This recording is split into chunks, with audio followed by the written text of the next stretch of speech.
Hello and welcome to my Unpopular Opinions. My name is Fatou, and as the name of my segment suggests, I will be sharing my opinions on issues that are not so popular or trending, but that I am passionate about. Now, my topics may range from like social issues to political issues or just self-well-being issues that I have, that I'm passionate about or that I have, I think that I want to discuss with you guys.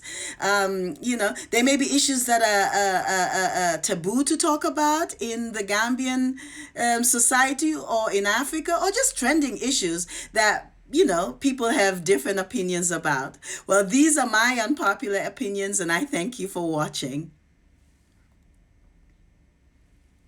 Gambians, we need to trust and believe in the people that we are, because it is within these people, our people, that we will find what we are looking for to build our country.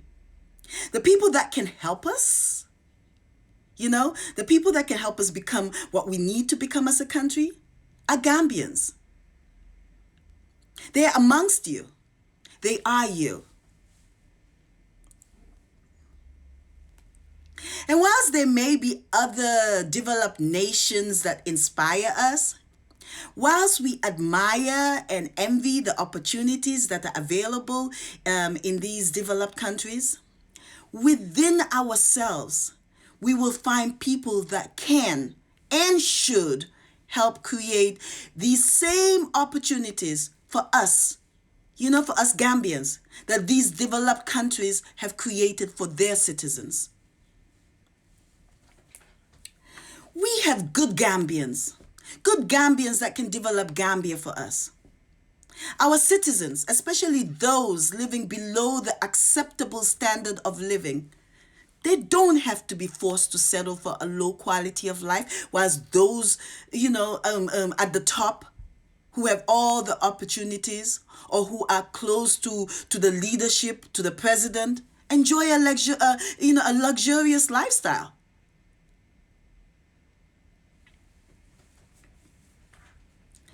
We have Gambians who can fix this. But only if the Gambia government would just reach out to these Gambians, these Gambians who can come up with good strategies and policies to help the Gambian people as a whole, not just themselves.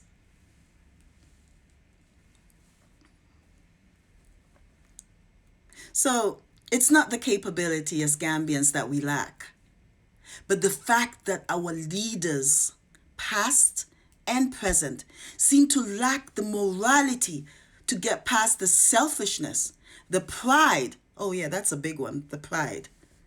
The immature bickering and the continuous gross negligence of the people of the Gambia.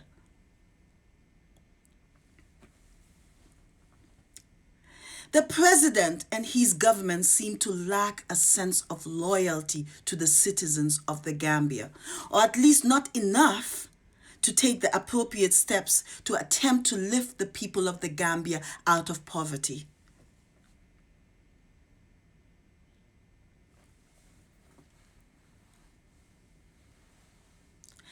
For those of you that praise, to prove your loyalty, it's the president who has to prove his loyalty to the citizens, not the other way around. You voted him into office. In the Gambia, we give loyalty to our leaders. We give loyalty to leaders that do absolutely nothing for us. And when I say us, I don't mean you that eats 3 times a day, or can afford to take your family to dinner at Ngala Lodge or to the butcher's shop. I mean the family that has to struggle to eat every day. You see them, and you know who they are. And some of you close to the president, some of you are close to the president enough to do something about it, to say something about it. But no, you insult people living in poverty by coming on social media and praising Adam Barrow or the president for giving them a bag of rice and sugar during this COVID crisis. Instead of the unnecessary vainglory that the president and the vice president display in public each time they go out of their way to help the people. Oh, and it's not out of their own pockets, by the way, but from funds given to the Gambian people during these crises. That's what the last time they came out giving out bags of rices and sugar, that came out of, that did not come out of their pockets. So it's your money feeding you, by the way, just so you know. But seriously, I think the government of the Gambia should give those living in poverty bags of rice and sugar and oil and meat and fish every month until they create an opportunity for these struggling people to make a decent living for themselves. That's how you help the people.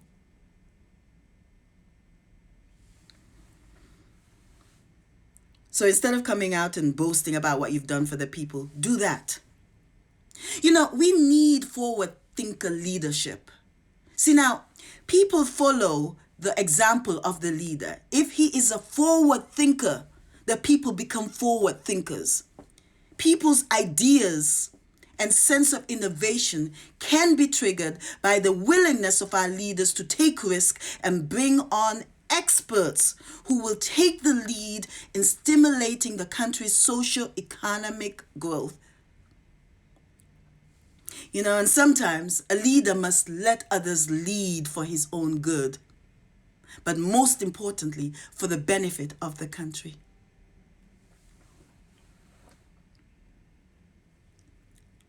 Gambia, think about it.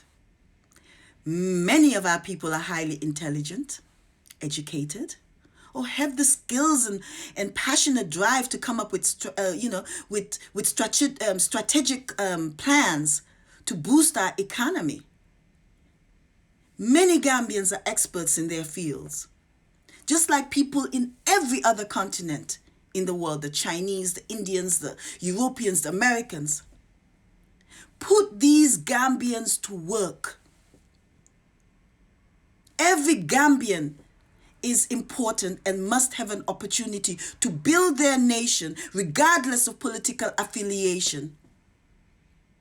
But to do this, we need to move away from the petty political defante, the bickering, the petty politicking. We're engaged in this too much and it's just messing us up. Most professionals don't want to work for a government that seems chaotic and unprofessional and unfocused. A government that seems to have no desire to take in innovation or ideas that make sense. A government that is stuck in the same old-fashioned, unsuccessful leadership style of the past.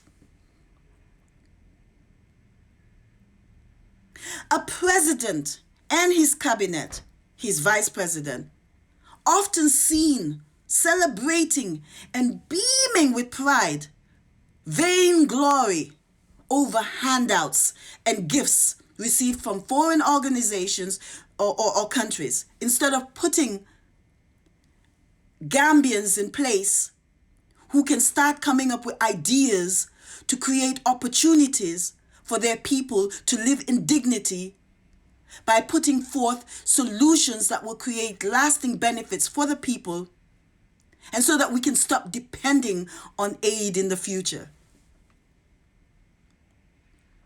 Because you know what? Where there is aid, there is corruption. And because there is corruption, the aid and assistance that we get in the Gambia does not benefit the people as it must. However, we suddenly see those at the top and their wives and their husbands building mansions. Their children traveling to the West for education. Any aid we receive should be utilized to create lasting opportunities for our people, like setting up factories maybe, and other things to create job opportunities. Encouraging new businesses maybe.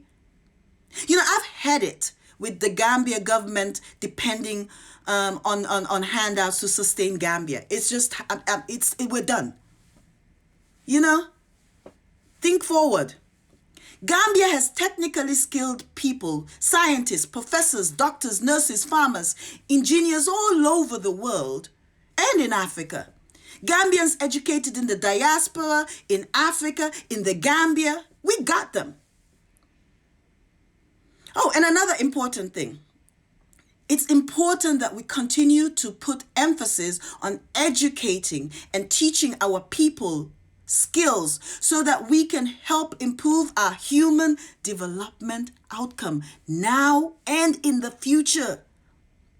We should allow our nation to grow. We should not allow our nation to be dumbed down. No one should have to drop out of school because of school fees or poverty. Actually, personally, I think that the government should monitor students and make it a law that, it should be reported and investigated if a young person or a young student drops out of school. But seriously, right now, Gambia still has many intellectuals and skilled workers. We have business people and just people who have the know-how to be tasked to come up with great ideas to help jumpstart our little country's development. And to help Gambia become great for its people, where the people are working for their country and the country is working for them, the people. The government could nurture and support the private sector and allow it to grow faster to create jobs. But our leaders don't have that mindset. They're more concerned about making people happy with bags of rice and getting praise today than creating opportunities that will get them praise forever, that will help boost the Gambia up. This would actually create a better legacy for them. A legacy that will be talked about for hundreds and hundreds of years in the future, perhaps. But that's just me thinking out loud. Mr. Barra, if you were a savvier leader, you would understand that everything that the opposition does is to rub you the wrong way. Everything they do is to annoy you. It's to distract you. It's to prevent you from succeeding as a leader. It is politics after all. So, hey, I don't blame them. But you are weak. You fall for it all the time. You react. Oh, and it's not just your most fierce opposition, UDP, but also DOI, PDOIS, and PPP, and all the other political parties. I can't think of all of the names right now. They all want to be in a position of power because then they get to run things and do things differently and do a better job than you're doing. At least that's what they say. Let's see what happens when they get there, but that's what they're saying now. It is obvious to all, Mr. President, that you want to run for office again. But you have an advantage. You have an advantage over all of these political parties and all of these other people that want to become leaders in the Gambia or want to become president or want their party to rule the Gambia. You're already in office. And they helped put you in office, by the way, through the coalition. See, the plan was for you to step down after 3 years or 5 years. And they get to try their chance and be elected for office. But something went terribly wrong and they messed up. And now here we are.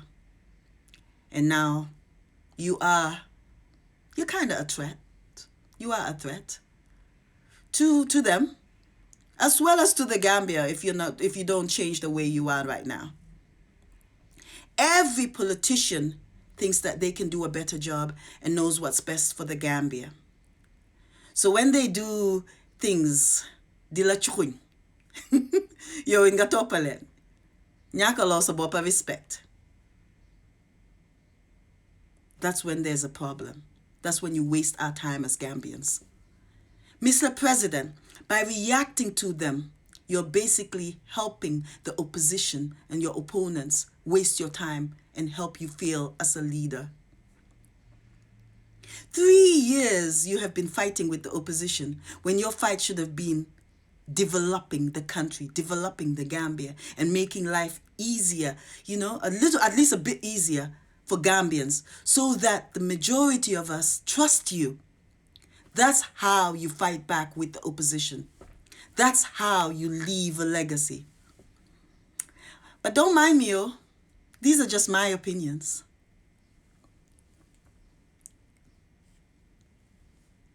But seriously, Gambians, we have all these smart people. They're running around in our Gambian communities, working for different organizations, different other companies, other countries. So why are some Gambians still living below acceptable living standards in the Gambia? And why are we still so underdeveloped when this government and the only other 2 governments that we've ever had could have come up with a good strategy to lift our people up? Oh, and why are some of us content with the way things are?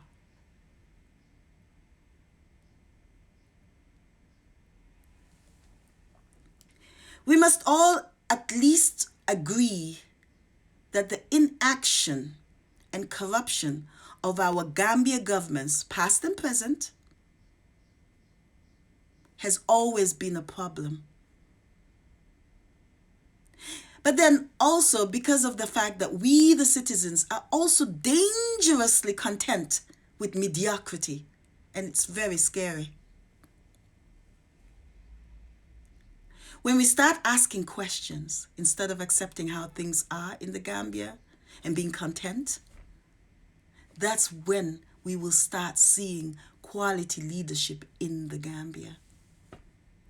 When the citizens force the leadership to fix the problems, that's when we will develop. But we're not that evolved yet. Many of you that support this new government think that just because Jammeh is gone and you appreciate the way President Barrow is running Gambia, everyone else is wrong in having concerns and not appreciating President Adama Barrow and his government the same way that you do.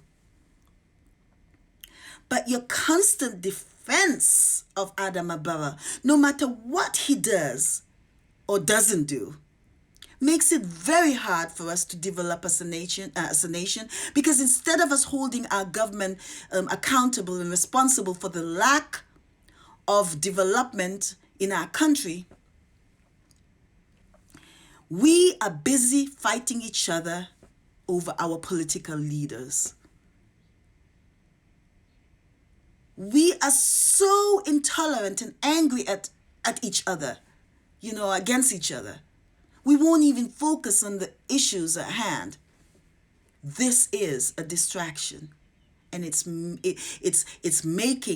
makes addressing the country's economic problems very difficult. And it's unfair. When it comes to the basic needs of the citizens, education, healthcare, food sufficiency, access to clean water, job opportunities, transparency on how our money is spent, transparency on how our money is spent, we need to know. We should all be on the same page on these issues. I think it is actually very selfish for some of us to not realize that it's not about you and me. Poverty may not affect many of you watching this video, or those of you who are defending this government, defending, Adama Barrow for perhaps for self-interested reasons. I don't know, because it just doesn't make sense to me. Your family's eating. Your kids are getting educated. You have the adequate health care. And if you don't, you can travel for treatment to Senegal or Gambia or to Senegal or Europe or to America. And that is if you're not already living in the diaspora. So you're blessed. I mean, you may want more in life, but you're comfortable right now, right? The people living in poverty have nothing. The people living in poverty in the Gambia have nothing. Whilst Miss Nambai and Miss Cisse and Miss Diba and Mr. Tunkara and Miss Dabo are driving around in their Mercedes Benzes or their Hummers or their, I don't know, I'm not good with cars, but, and they're defending and praising Barrow for being a great leader, for giving rice and sugar once during a crisis. You don't need to concern yourself with the way things are in the Gambia, because it really doesn't affect you. At least directly, it doesn't affect you. You and yours are satisfied, but that's what you think. I'm not sure if some of you just want President Barrow to see that you got his back, or you just hate your fellow poor and struggling Gambians so much you don't want them to have the same opportunities as you do. The ones that you have right now, as you defend President Barrow. How about for once thinking about the struggling Gambians that we so proudly and publicly hand out donations to? How about the lady that had to appeal to the world on social media to help her get a wheelchair because her government did not really care? How about all those sick people who set up GoFundMe accounts because they need to travel internationally for treatment, for medical help, for medical treatment?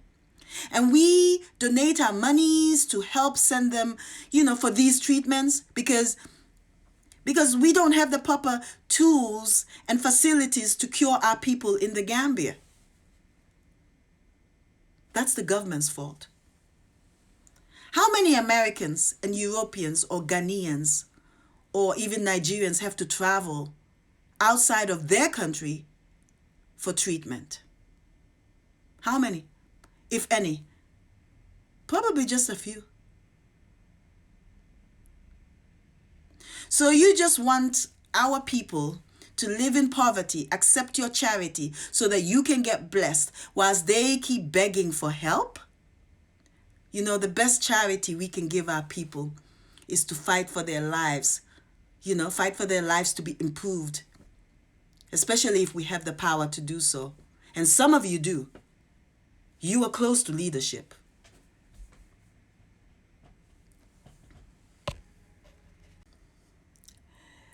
We sit in our homes and we click buttons, to donate to other Gambians in need. Di utbarke aknyan. But we don't tell our leaders that this is wrong and that they need to fix it so that we don't have to play the Good Samaritans and try to save these people who need help, who are going through a difficult time, who need health care, who need to get treatment. Their dignity should matter.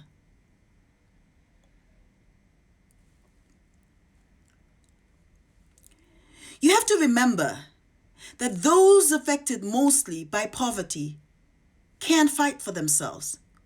You can't go out and protest or spend hours on social media trying to get your government to listen to your woes and your struggles whilst you are hungry and need to feed your family. So those of us that are not worried too much about where our next meal may come from are the ones who must speak up for those who have been neglected by their government or by the Gambia government.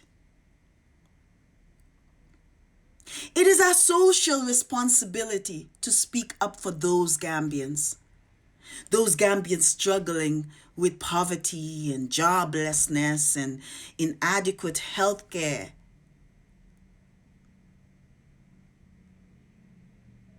But if we cannot speak up because we don't want to lose job positions or the extra favors and benefits or the recognition that we get by supporting Adam Barrow's agenda or any other future president's agenda without question, then keep quiet and let others speak for Gambia. You don't have to speak, but just keep quiet then. I'm not saying that you should not be happy with Adam Barrow. I get it. You believe he's a great leader based on your standards. You're satisfied. Many other Gambians would love to have the same feelings that you have towards the government,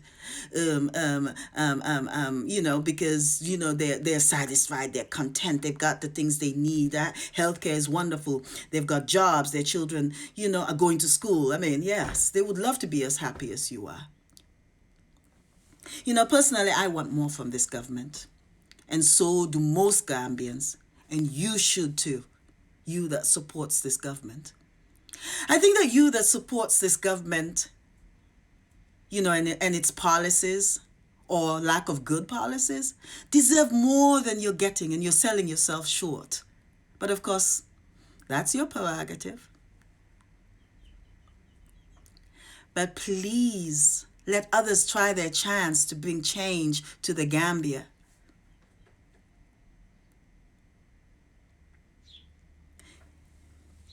So please, stop being angry at those that are opposition or those that are just critics. And please respect their rights to demand change. Please respect their rights to demand development. Please respect other Gambians' rights to demand transparency from this government.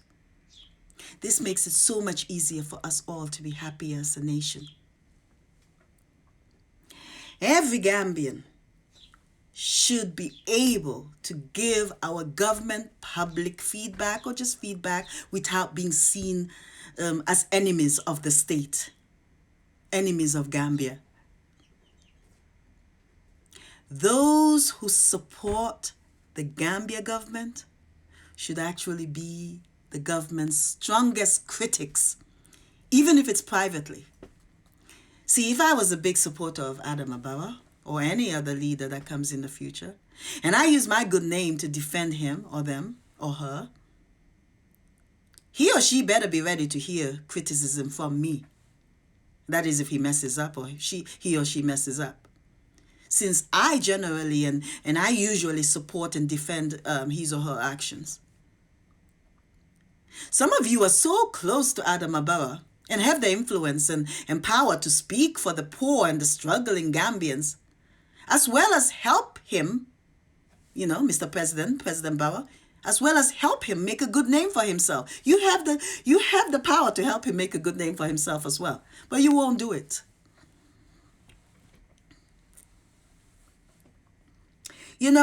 If most people trust government to the point that they know that they can criticize their government and trust that their government will listen to them, amjam diglu mbolobi diglu citizens, and do something to remedy an issue or remedy the issues that we have, then we're moving towards progress.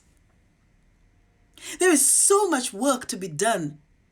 And this government and each new government that comes along after this one, should prioritize working in the interests of the Gambian people for Gambia to advance and for us to be a better nation.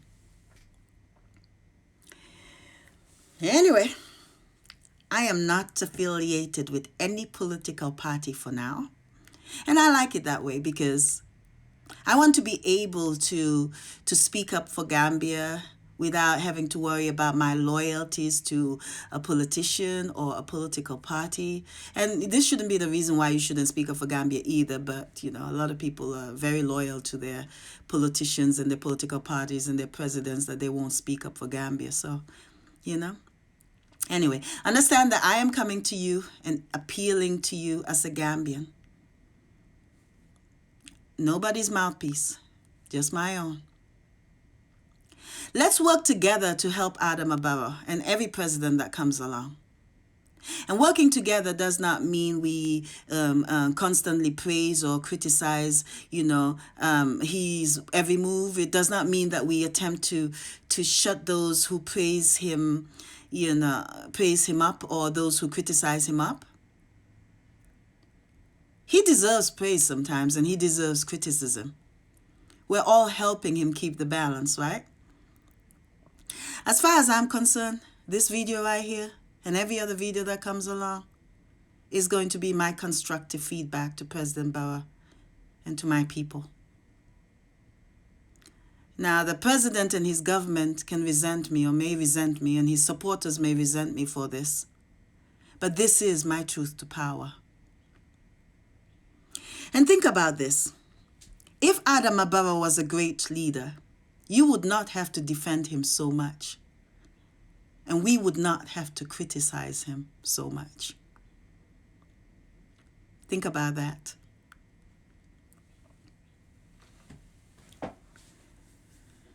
I think every Gambian loves the Gambia.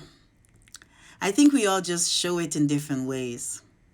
However, some of the ways that we are showing it these days may not be beneficial to the Gambia as a nation right now, as a whole.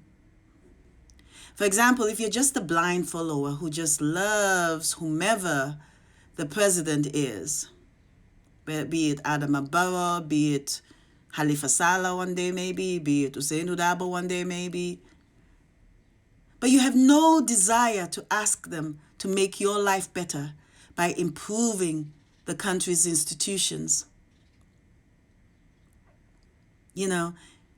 Improving these institutions to better serve the needs of Gambians, to better serve you, then you yourself are failing the Gambia.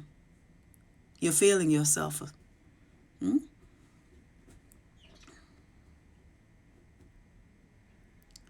present Gambia government is failing, and we will continue to fail, or it will continue to fail, because they're not using the people they need to use to build our country up.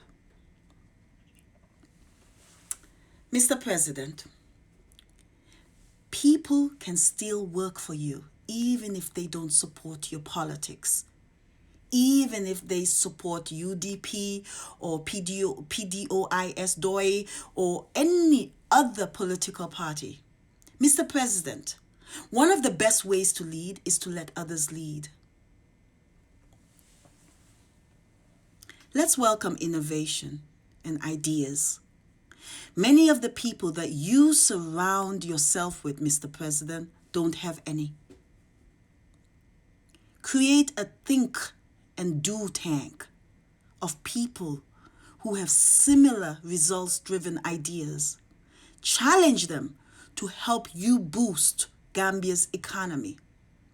Choose people from various backgrounds, intellectuals, skilled workers, businessmen and women, market sellers, and ordinary citizens.